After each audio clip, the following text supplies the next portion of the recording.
Yo, what's good, MVP gang? It's your boy, PraviMVP, and today, on this blessed Sunday, we're going to cover one of the most discussed and argued topics in the 2K community. Shooting bigs versus inside bigs. Which is more dominant in NBA 2K25? I'm going to break it all down. Finesse that like button and keep real talk in the algorithm. I'm featuring live gameplay from double rep in the rec versus all shooting centers. I didn't pick or choose. These are all the games I play against shooting centers. Like I only got 9 rec games played, and these are 4 out of the 5 that I played yesterday. So also, keep in mind, please listen to the entire video before you comment. Too often, people are jumping to conclusions without hearing the full message. With a topic like this, it is important to understand the content fully before sharing your thoughts.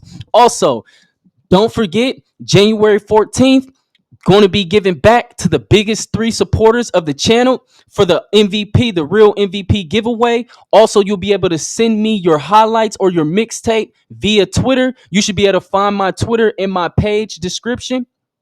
Follow me on there, for that way I'll be able to easily award you and be able to easily get that content for the real MVP appreciation video.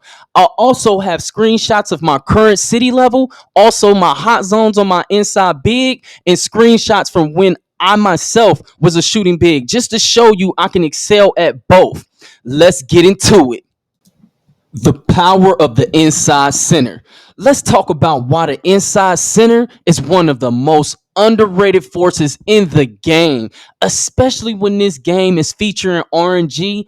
I don't understand how people can undervalue something that has brings instant value to the table from being able to collect all those bricks. The role of an inside center isn't glamorous. I know that. And because most people don't appreciate what they bring to the court, their impact often gets overlooked. You see, an inside big is like a foundation of a house. Without it, everything can crumble. A good inside big can neutralize having a trash PG. If you pay attention to this whole entire video and watch to the end, I had some of the most, when your guards can't shoot at all, an inside big can still give you the opportunity to win. As you will see in the 4th video, I have a 4-pack for you on this Sunday. So those who enjoy live gameplay, you can support me and help the channel grow while enjoying just raw uncut footage where you can see me squaring off with my Snag Mahomes build versus shooting bigs. And this was on double rep. I'm MVP tier. I started gold, I think, today, and I've got deep into MVP tier because I won every single game that I played today. And they was matching me up, of course, because I'm MVP tier, with pretty much the best centers that they could find. And these dudes could spark it. Normally, dudes do not shoot this good, but double rep typically pulls out the better players.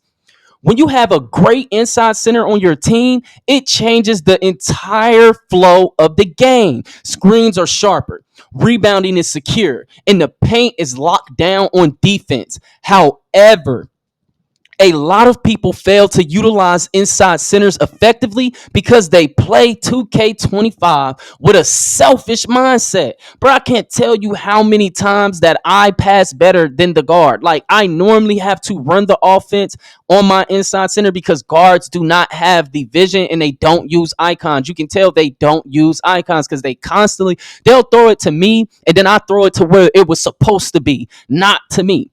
Guards are hogging the ball, wing players be camping in the paint, and no one knowing how to space properly. Let's deep dive into the pros of the inside big. Paint domination. A skilled inside center eats boards like it's breakfast. Offensive rebounds, easy putbacks, or sharp passes for easy 3-point attempts, which is what I like to do. You'll see me grab a lot of boards and try to throw it out to the corner and get those threes. And them defensive boards, they instantly turn into quick touchdowns, which is why he's named Snag Mahomes, because I'm going to grab them boards, and when I grab it, that's what be making me mad sometimes, where dudes be jumping with rebounds for me. Like, bro, I got 99 rebounds. You should be running out like every single time. And then you're looking at someone who can consistently secure extra possessions for the team. And when you watch these videos, you're going to see that's going to pretty much cost every team that we win against the opportunity to win. Because you cannot secure a rebound, that's going to hurt your team when you're getting horsed on the boards. Especially, just think about it. With a center that's dominant, really dominant inside, like, and he's good. He's going to give, like, imagine if the table is even, you got competitive guards on both sides. How can you give another guard double the possessions or like extra 10 offensive? You cannot win that game against a competitive guard if you get killed on the glass like that. Number two, rim protection. A great inside big makes opponents second guess every drive, whether it's a snatch block or simply forcing a bad shot with good positioning. Having a defensive anchor means you can rely on them to keep the paint clean and keep it from being extra sweet, and switch on the guards if need be. With high flying denier badge, you're never out of a play, and you can hedge high on screens and recover back quickly. Number three, screens matters. Brick wall are a comp guard's best friend, and well, these other guards, it'll be their best friend too if they knew what they were doing. A good screen creates scoring opportunities for everyone, which I constantly have to emphasize to the guards when they be like, "I don't need no screen." It's not about you. When I set this screen, them back doors is open because the center got to come up. It's just that simple. Like, they don't understand that it ain't about you. And then where they mess up on screens, they be trying to do a bunch of dribble moves, what leads to turnover. All you got to do is move to the side with the left stick holding turbo. Just make the man hit the screen. That's all you need to do. A lot of y'all do too much trying to dribble behind the screen when you don't got to do all that. If you just make the man hit the screen, it's going to cause a chain reaction from the team. Like, some guards really just don't have IQ. Like I said, it creates them opportunities for everyone, whether it's a mid-range pull-up jumper, which a lot of guards have, and they just don't take it. And if you look at the screenshots that I had, it's sad that I shoot better in the mid-range with a 67 mid than most of these guards do. They don't want to take mid-range jumpers. They run right past them. A lob or a quick dish to the rolling big, or a dot to the corner because the man is leaving his man trying to stop the rolling big. A lot of times, once I receive a pass on the roll, I still dot the corner due to that. Like, if you pay attention to the game plays, and I got them speed up too, I want y'all to be able to see this and review exactly what I'm talking about. I do exactly what I'm talking about. Number four, passing from the paint, free throw line, or the elbows. Do not sleep on the inside big with Hall of Fame dimer, especially like Snack Mahomes. They got Hall of Fame dimer up. The dude is a threat on offense. I had to tell a dude in one of the games he had got on the mic, "Bro, why you ain't looking to score?" I'm like, "Bro, that's not." Look at how many offensive rebounds and assists I got. That is offense. You're producing mad offense, mad points. It's not always about scoring. It's about how to impact the game the most effective with your build. People be sleep on that. They can grab a board, kick it out open to the shooters when they got that Hall of Fame dimer, or hit a cutter with precision. They make the offense flow even when the guard is struggling. High passing on a big, you can run the entire offense through him if the guard can't use screens. The problem really is when guards and wings cannot shoot. The reason the value has dropped so low on insides is because when you enter the rec lobby, I want y'all to do this. Anybody, I challenge all my subscribers to do this. Just enter the rec lobby, pull every single guard's card and shooting big that you see. And I'll bet you most of the guards on 2K shoot in the mid 40s from the 3-point range or lower. Or they in the low 50 and they in the low 50 percentile from the field. Such inefficiency makes them focus on only wanting to rim run, which honestly detracts from the dominance of inside bigs. As an inside big, people assume you gonna crowd the pay, but they rarely discuss how these PGs, shooting guards, small forwards, and power forwards are trying to cut every single play and avoid shooting altogether. Even though my big has Hall of Fame diamond, like, it be sad games where I have to stand out the paint more than my power forward. How does that make sense that the power forward get to be in the paint more than the center? How does it make sense that the shooting guard get to be in the paint more than the center? Y'all playing the game backwards, and that's why a lot of y'all got bum records and bum cards. Like, when you pull the card, it look like a bum because that's what most people are. They out here playing the game incorrect. How you making the center who dominant on the boards just stand outside the whole game because that trying to cater to your inabilities? Like, you're deficient in skills you're supposed to have. I be telling them, like, guards and shooting guards, period. Any guard, you don't make a guard without the idea knowing that you have to shoot. Period. You're spacing the floor for the small forward. Like the small forward supposed to be the main cut position in the power forward because they're bigger. They're not necessarily a center, but they bigger. They normally are the bigger players, which are built to cut. But when you got your shooting guard and power forward trying to rim run and cut every play, that completely kills the team. It don't be this how people constantly say the centers crowd the paint. No, you all y'all guards and small forwards and power forwards who just want to. The small forwards and power forwards, they are supposed to cut a little bit. They are supposed to have the highest cut percentage, but shooting guards and point guards doing it every play, get out of here. That's not basketball. That's why you're not good at the game. That's exactly why. Real talk about the cons. Number one, like I said, I'm gonna be honest. Paint congestion. This one is huge. When teams don't understand spacing, they end up crowding the paint, making it impossible for an inside big to operate. Point guards who can't shoot, they just compound the problem. They are supposed to stretch the floor to open up passing lanes. When they can't shoot with an inside big, it completely kills the offense in the half court. And that's where you will see a big just dominating on the glass, but can't nobody shoot. You're going to see that in the fourth video. Like, that's the best example. If you watch these all the way through, the fourth video, I literally had two guards that cannot shoot to save their life, and I still won that game.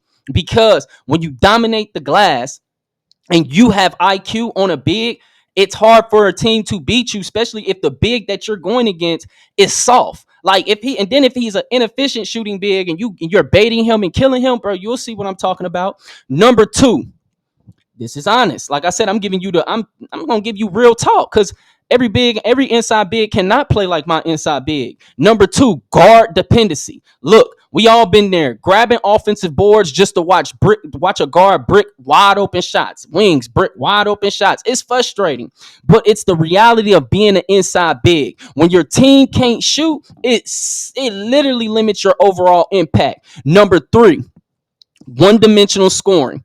If your team's offense isn't smart enough to utilize screens, rolls, putbacks, or passing, you're going to struggle. An inside big needs the right teammates to be able to truly shine. Now, in my situation, I can still space the floor and shoot at a higher percentage than most guards, but not all insides can shoot like myself, which it throws people off because they assume that I can't, but really I can. When I be standing out the paint, and I'm wide open, a lot of guards don't even hit me. And then when I start setting screens, oh, bro, I don't need a screen. Bro, what you want? You don't pass when I'm wide open. And that's another issue with shooting bigs. What separates a good inside big from a bad one? Good inside bigs, they know positioning is everything. You'll see them box out, time their jumps perfectly, and set screens that actually free up their guards. They're vocal on defense, calling out rotations, and keeping the paint secure. Elite ones can still shoot mid-ranges, making it extremely difficult to guard, especially when the guard has high passing. I'm telling you, me personally, I'll hit almost every single shot without RNG.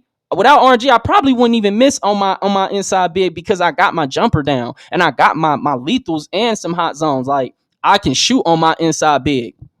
Bad inside bigs, they camp under the bank, and I'm about to cook them because this is a problem. I be on my guard, and y'all didn't seen. I didn't posted videos. They camp under the basket, waiting for rebounds. They never get. They set lazy screens that barely graze defenders, or don't set screens at all, and clog up the paint when their guards try to drive. Moreover, these players often lack footwork and agility to effectively position themselves, leading to missed opportunities for offensive rebounds or easy putbacks. Like, ain't nothing worse than an unathletic big man, and that's what they be doing because they be trying to take their strength up and all they dunking and all this other stuff. Bro, you're never going to be the main scoring option. I want people to get that in their head. When you make a big man, it's never to be the main scoring option unless you have a set team. But if you know you about to be walking in with randoms, playing off group posts, this and that, bro, you shouldn't even make a big that you think you're going to lead the team in scoring because it's never going to happen. Not if you're not playing within a set squad that's going to cater to you being the main scorer. It's never going to happen. Their inability to roll hard to the basket during pick and rolls not only wastes the potential of the play, but it also frustrates their teammates. There's nothing worse than a big who can't roll fast enough. He set the screen and he's so slow, it doesn't even matter that he's setting the screen because you're too slow. Additionally, bad inside bigs frequently fail to utilize their size advantage in situations due to poor ball handling skills or lack of understanding of basic post moves. further diminishing their offensive contribution. Like me, I don't really post up with my big. You're gonna see. I don't need to. I'm gonna shoot that. I'm gonna create something, set a screen. I'm constantly I know how to move into space, and you will see good spacing pop up on my thing for my teammate grade all the time. Like I know how to get out the guard's way, but these guards really ain't that good. Even when you get out their way, they do not be making the right reads. Defensively, they struggle to keep up with quicker guards cutting through the lane, fail to contest shots adequately due to their poor timing or jumping ability, and often commit unnecessary fouls because of their slow reaction times or improper positioning. This combination of defensive lapses and offensive inefficiencies make them a liability on the court, significantly reducing the team's overall effectiveness in transition and in structured plays. And they be poor free throw shooters. And they just, a lot of inside bigs really lack intelligence. Like the ones that have low passing, that's already how you know it's a red flag. You don't see playmaking in the name of on an inside big this year. They lack intelligence. And this is no knock towards anybody who out here thriving and doing their thing with it. If you doing your thing, realize this is not towards you. If you taking it like I'm talking to you, then that's because you're a hit dog, so you can holler where the shoe is yours. Like point blank period.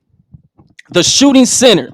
The power of the shooting centers. Switching gears, let's talk about the shooting centers. The flashy floor spacing bigs that everybody love to see, especially when they know what they doing. These guys stretch the floor, forcing opposing bigs to abandon the paint, which opens up so many opportunities for slashers and guards to attack. A good shooting big can completely shift the balance of the game, turning a complete turning the opposing team's rim protector into a perimeter defender. But do not get it twisted. Being a shooting center isn't just about standing on the 3-point line like a lot of people seem to do or think and hoping for a catch and shoot, a wide open catch and shoot opportunity. A great shooting big still understands positioning, timing, and when to capitalize on the defensive mismatches by attacking the paint. The pros of a shooting center. Number one, spacing the floor. Let's state the obvious. A shooting center is going to force defenses to stretch out, making the paint less crowded for guards and wings. This opens up driving lanes and cuts for easy buckets. This is an absolute rim runner's dream, especially in the 2K that we're playing that's littered with RNG, and a lot of people have abandoned shooting. That's why they love shooting centers. Number two, they want somebody else to take the responsibility of taking a shot that they know they can't make. Number two, pick and pop. Instead of just rolling to the basket like an inside big, a shooting center can pop out to the perimeter after setting a screen, creating a deadly dual threat for the defense to be able to handle. Low IQ bigs and slow feet bigs, bro, they get tore up by just the pick and roll, the pick and pop, and just the inability to be able to guard on the perimeter. When they matched up against the with a stretch that know what they doing, like as you seen from my screenshots in the beginning, all last year I was a shooting big. I haven't created my shooting big this year because I already knew that from watching with the 2K dudes on 2K day when they got to play early and everything, and I seen all them bricks. I already knew what time it was. 3, defensive mismatches. Pulling opposing centers out the paint can lead to easy mismatches. If your center doesn't have lateral quickness to guard on the perimeter, that other team already won. Because he going to need every single person to constantly be helping him, which is going to constantly open up threes. And any guard with an IQ like myself, if I'm playing guard and I see that your big is slow-footed and people got to constantly try to help him, which is why my big is fast. He is a fast big. If you pay attention to the gameplay, I get back before a lot of my guards and wings do, because I have high flying denier on such a high level, and he already got 72 speed to begin with at 7 foot. So he's going to it's going to be hard to pretty much get away from him regardless. Plus, I got a movable enforcer, so I'm able to actually guard. I can switch onto a guard and play him. Number 4, offensive versatility. A shooting big isn't just limited to 3-pointers. They can step in for a mid-range, attack closeouts, and even take it inside when the defense overcommits or they have a mismatch.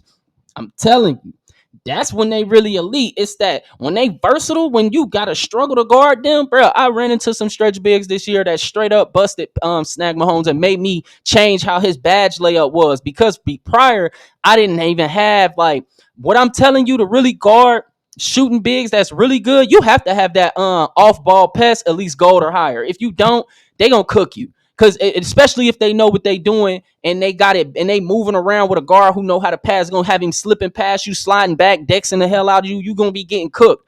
I got cooked before. Like I said, like I don't win every game out here, and I don't always dominate all the matchups. Some dudes get theirs because they know what they doing. The cons of a shooting center. Number one, weak paint presence. Unlike inside bigs, most shooting centers often struggle with rebounding and rim protection due to them T-Rex arms. If you're relying on a shooting big to anchor your defense, you might be in trouble.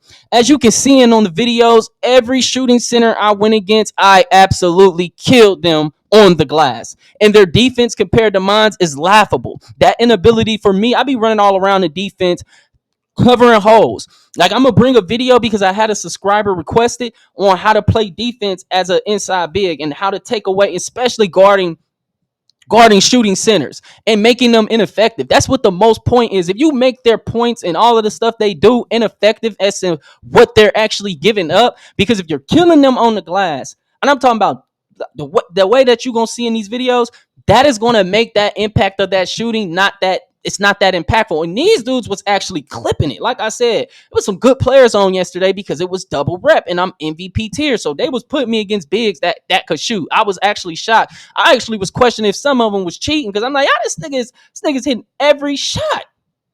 Number two, reliance on shooting and guards creation. If you are not greening consistently as a shooting big, you ain't nothing but a liability. A shooting center that can't shoot is just a big body standing around. The bigs a matchup against a couple. The bigs a matchup against a couple. I matched up against a couple where they were knockdown shooters, but like I said, this was double rep, and good bigs was online. Typically, shooting bigs barely shooting a 40 percentile. Majority of the time, I don't even have to guard them. They don't shoot good enough, nor do they have a confidence as a real shooting threat. You can easily bait them. Like, and I'm gonna show y'all in the video. I'm gonna break it down. I'm gonna have a video because, like I said, I had some users that's requesting, like they want to see the footage slowed down, broke down. What am I thinking here? And I'm gonna give it to y'all. What you ask for, you shall receive. I'm gonna show you how to literally guard these outside centers. And if you got an inside center, this is how you neutralize them. It's gonna come. Also, as a former shooting big, you can spend the whole game wide open and you only gonna get 5 shots. It is so much easier to ice out a stretch big from a game than it is an inside big. Their impact is extremely dependent on the guard, whether or not he pass it to him. As the inside is going to have the ball a lot more because he gonna snag. He gonna get the ball regardless. You can't stop him from getting the ball. So, and you have to work with him. It forces you to work with him, and a lot of guards are selfish. That's why they don't want inside bigs. And more of the reason why guards hate inside bigs, they can't ice them out, but the inside can ice them out. That's the thing. You can just start getting boards and never pass it to the guard. You can on the inbound with a big like mine, I can pass it way up the court. I don't have to pass it to him. If I don't like what he's doing, I can just ice him out. Number 3, unless he got a team that's with him and then they running away from the ball and forcing me to pass it to him. But even then, I still throw it up the court if it's available. Number 3, defensive limitations. Most shooting centers aren't built to defend inside out, leaving gaps in their team's defense that smart opponents can exploit, especially with them short arms. They're not going to get as many chase down blocks. They're not going to get as many steals. They just not as good defensively unless that user really know what they're doing, because with them short arms, trust me, you see the impact in the game. As you will see in the gameplay, a lot of them are slow.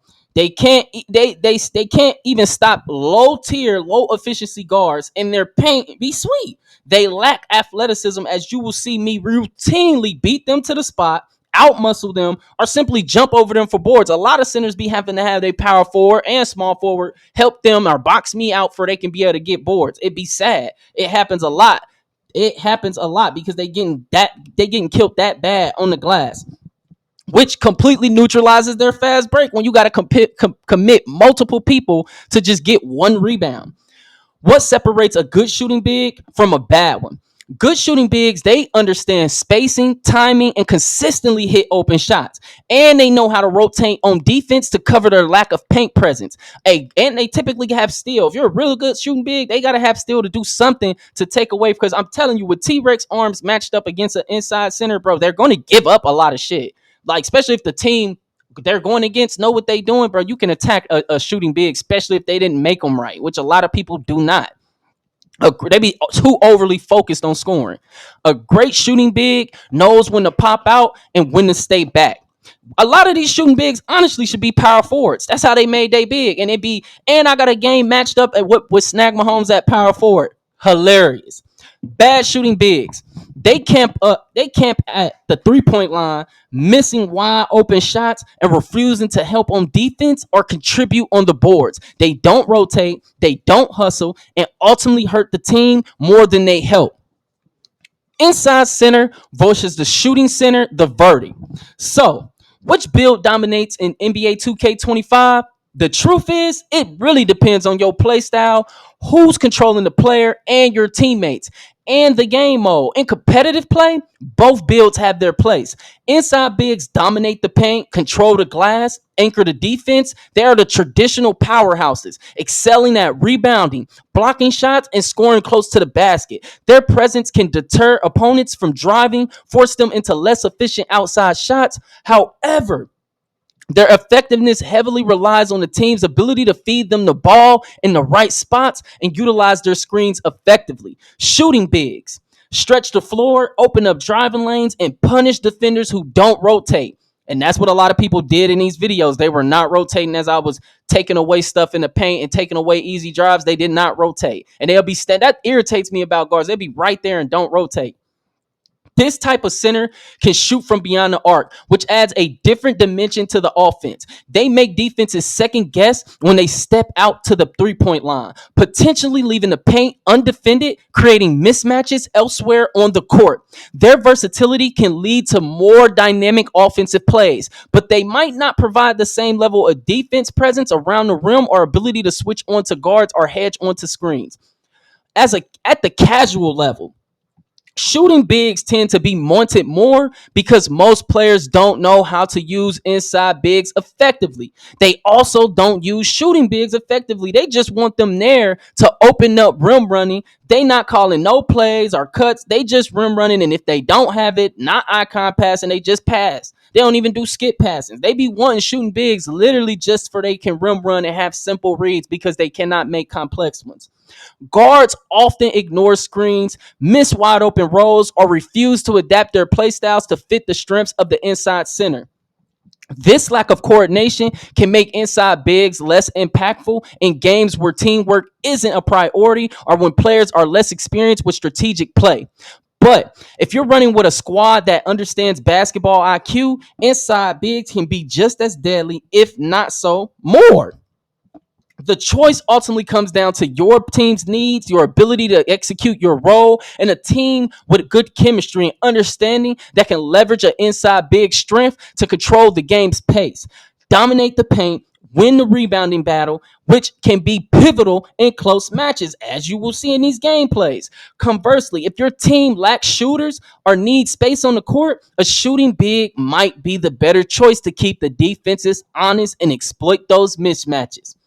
All right, MVP gang, that's a wrap for today's debate. Shooting centers versus inside centers. At the end of the day, both builds have their own unique strengths and weaknesses, but the key is to knowing how to maximize their roles and adapt to the team that they're playing with. Whether you're snagging boards, locking down the paint, or stretching the floor, your squad, the real MVPs, are the ones who bring the IQ and teamwork to the court.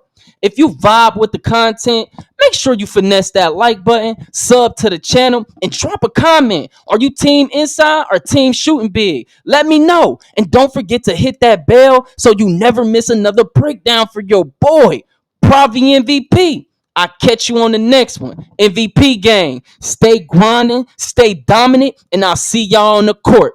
Blessings to the Most High. Peace.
G6K.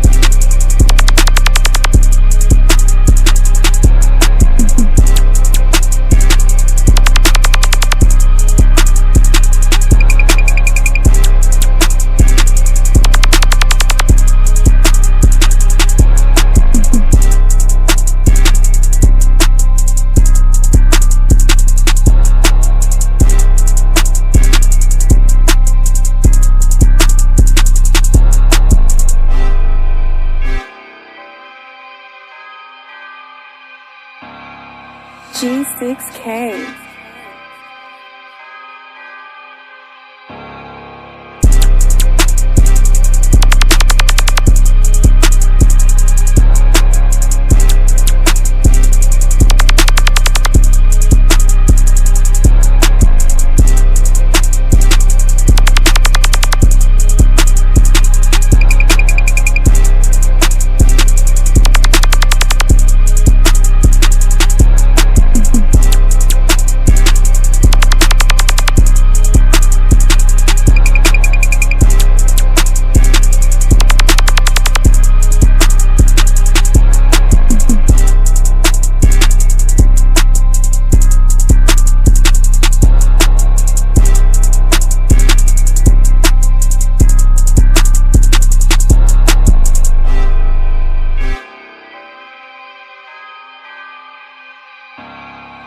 G6K.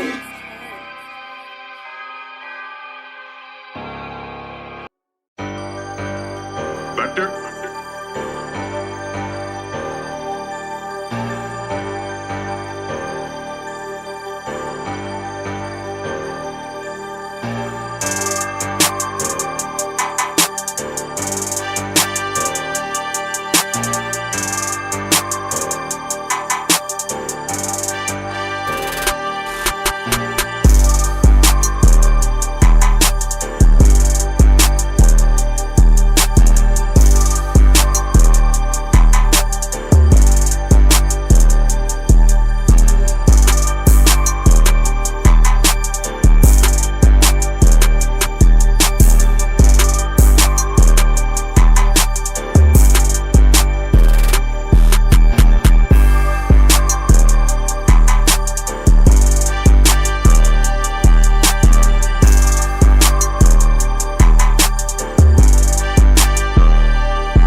damn nickname. This the one. This the one.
G6K.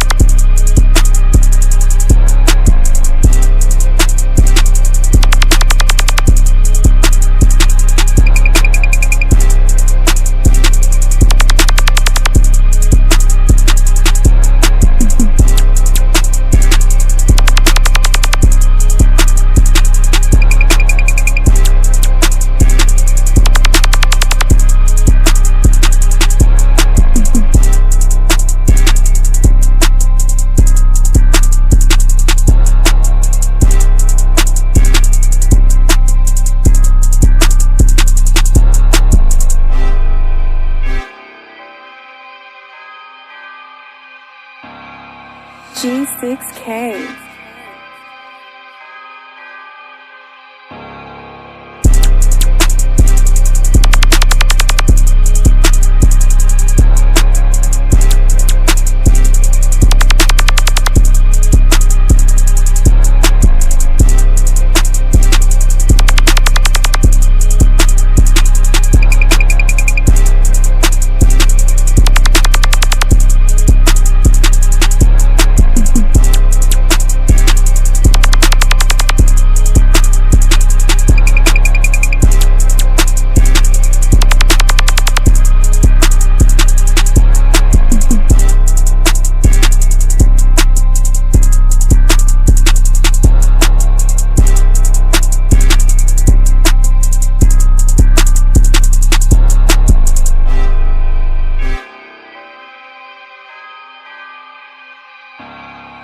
G6K.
Damn nickname.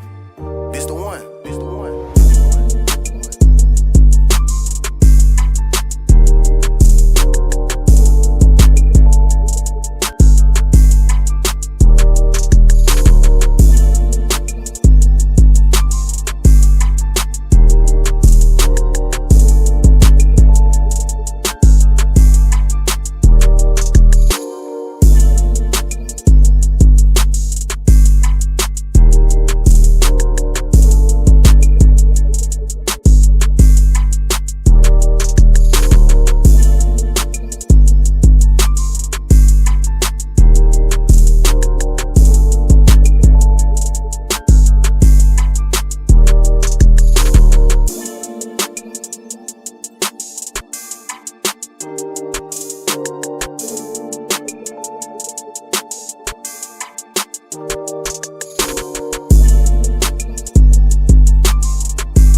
G6K.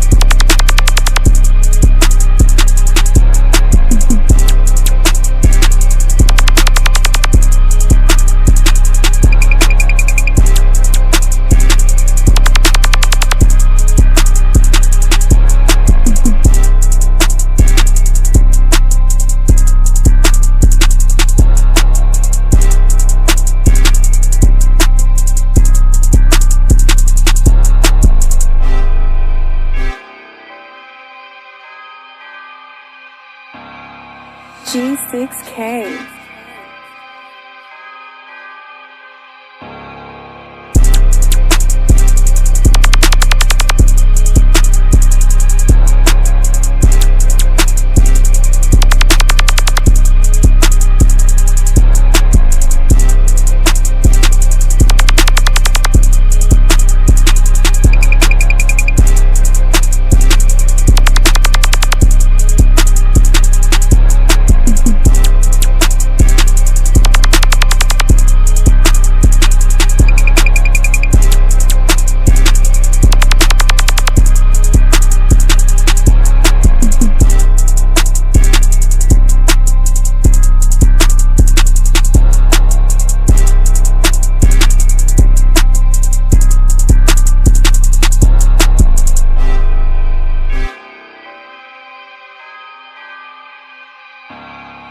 G6K.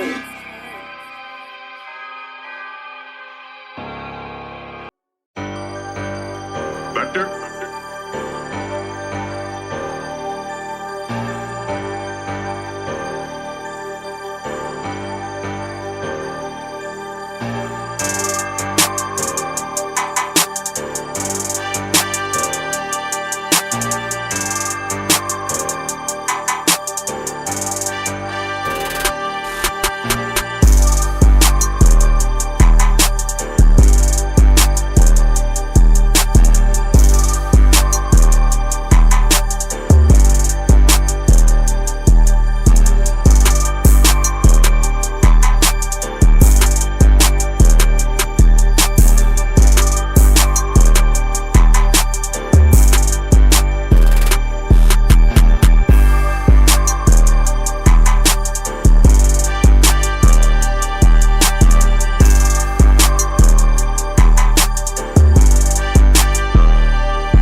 Damn nickname.